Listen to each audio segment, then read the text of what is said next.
Hi, happy Easter, and welcome to Marlene at Home. I'm Marlene, the Adult Services Supervisor at the North Carroll branch of the Carroll County Public Library. And I'm filming for this episode to be shown on Easter. Easter is celebrated by Christians around the globe, and it's a real season of faith here at this time of year. My Jewish friends are also celebrating the final night of Passover tonight. And so, as I mentioned, it's a season of faith. If I could be in your home, one of the things I love to ask people is, how do you celebrate holidays? How do you celebrate Christmas? How do you celebrate Easter? And over the years, as people have gathered in my home, whether it's for a ladies group or just families gathering together, I love to hear the different ways people celebrate things with their family. And so I can't hear your responses, but I'd love if you would want to let me know how you celebrate Easter. I thought about when I was a kid, the first thing I remember about Easter is waking up to Easter baskets and candy, and so I'm sure many of you did as well. But we would wake up very early, and I am not a morning person. In case you don't know me well, now you know me more. Anyway, we would get up well before daylight, because as a family, we always went to a community sunrise service. It usually started while it was still dark. It was held at a local cemetery with many churches in the community. My sister and I've mentioned before, we sang all through our years growing up and even into adulthood, all around at different events, and we were often the special music at a sunrise service. And it was held at a local cemetery. A cemetery? To celebrate a holiday? Did you know the very first Easter began at a graveside? I had to laugh because I read this morning to myself, and it says in the Bible, in Matthew 28:1, it says, "As it began to dawn toward the first day of the week, Mary Magdalene and the other Mary came to look for a grave." Two women at a cemetery, at a tomb, before daylight. And that's the story that Christians around the world are celebrating today. We would leave from the sunrise service, and we never wore our Easter clothes to the sunrise service because it was either rainy, freezing cold, snowing some years, so we didn't want to get our best duds on for the sunrise service. We'd usually go as a family to a little local restaurant, get some breakfast, then we would go home, and then we would put on our good clothes for church. And so, of course, as kids, the Easter hat, the gloves, the matching purse, and the patent leather shoes, the lacy socks, the fancy dress, all those kinds of things. And so we were there to celebrate, like those ladies at that first Easter. We were there to celebrate the message that the angel came and told those ladies, Jesus isn't here, he's risen from the dead. And so that was a day of celebration for my faith and my family. We just would have so much fun. My mom would take her whole coffee table, she would put a little construction fence around the edges of it, and she would fill it with all kinds of candy. My sister and I were laughing last night. The candy, my mother always had candy everywhere in her house, and as kids we never touched it. We weren't that into candy.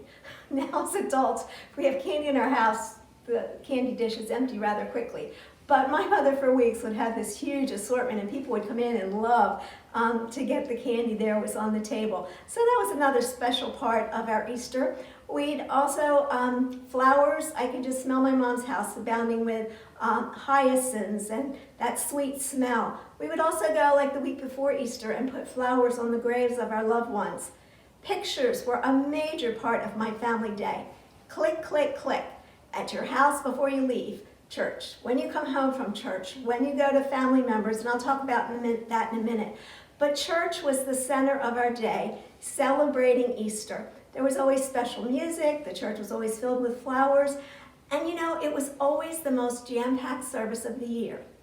I don't know why it is, and I've heard this from my Jewish friends as well, that Easter services, you better get there early if you want a seat. For us, as Christians in the churches that I grew up, music played a big part, as I mentioned. But it was a wonderful gathering time of families of multiple generations. And you better get there early, as I said, for a seat. Then we would go home, we'd have family dinner. We'd go to aunts and uncles and grandparents, and we'd usually pick up a little more candy at each stop. We would always get the pictures, many, many pictures. My sister and I were just looking at some pictures this week, and maybe I'll include one here of one of my earliest Easters. But anyway, a fun day. I was asking Paul about his family. His grandmother lived in northern New Jersey, which she worked for the New York Times in New York City.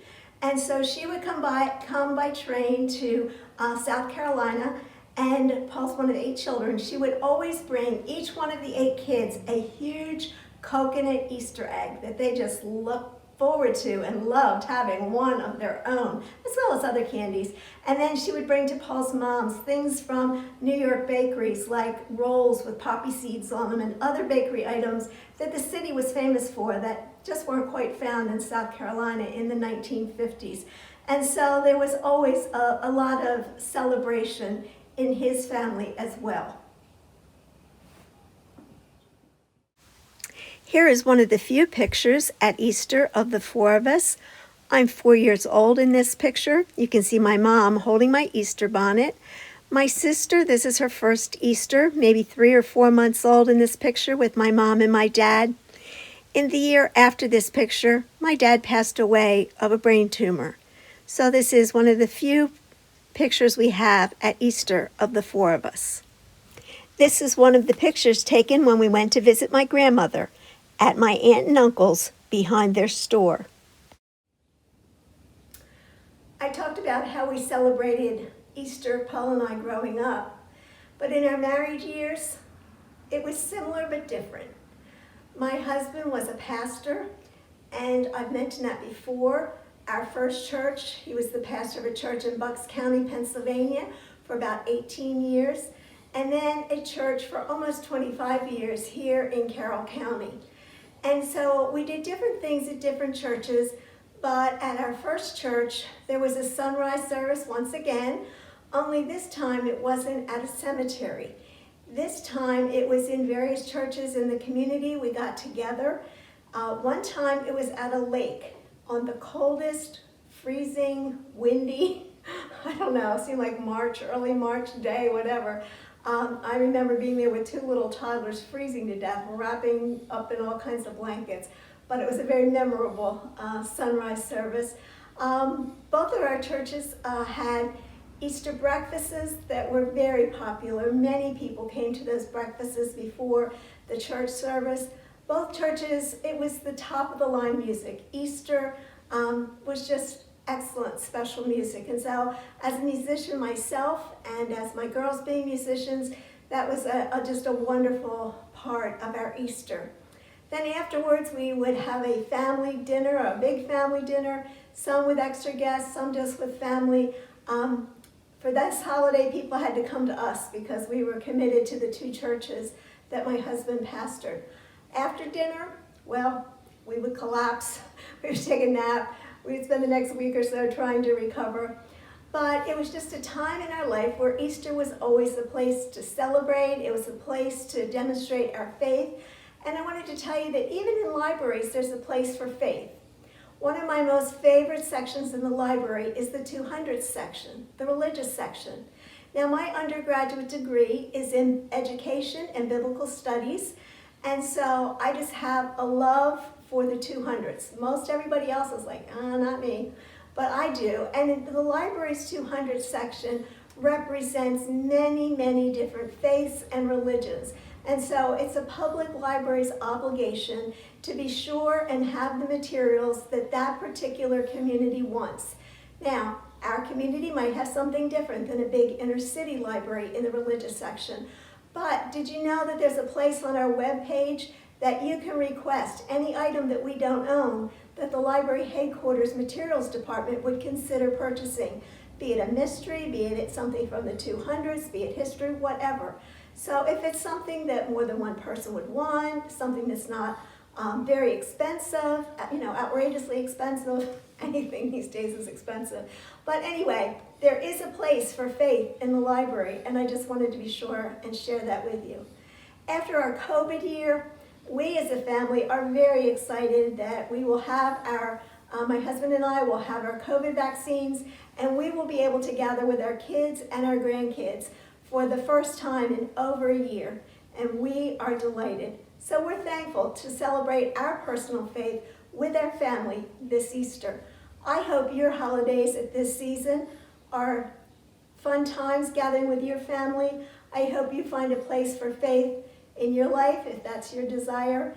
And I just want to thank you for joining me with Marlene at Home. Here are some books that I found at the North Carroll branch in the 200 sections today related to this season of faith. Resurrecting Easter. These books are from the Catholic perspective. Here's Pope Benedict XVI, Jesus of Nazareth. Here's a well-known author, Max Lucado, Jesus, the God Who Knows Your Name.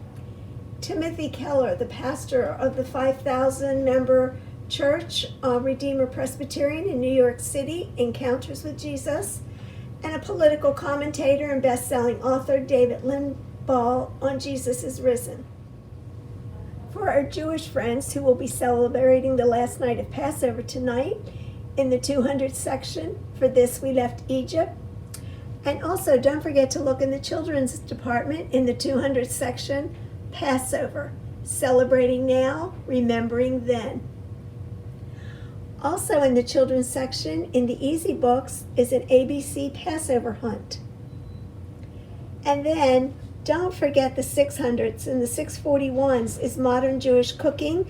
There's a whole chapter on Jewish holidays, and Passover is mentioned in there. And I love these Jewish cookbooks because they not only give you recipes, but they tell you about the holiday. So this is one I haven't recommended yet. Thanks again for joining me at Marlene at Home.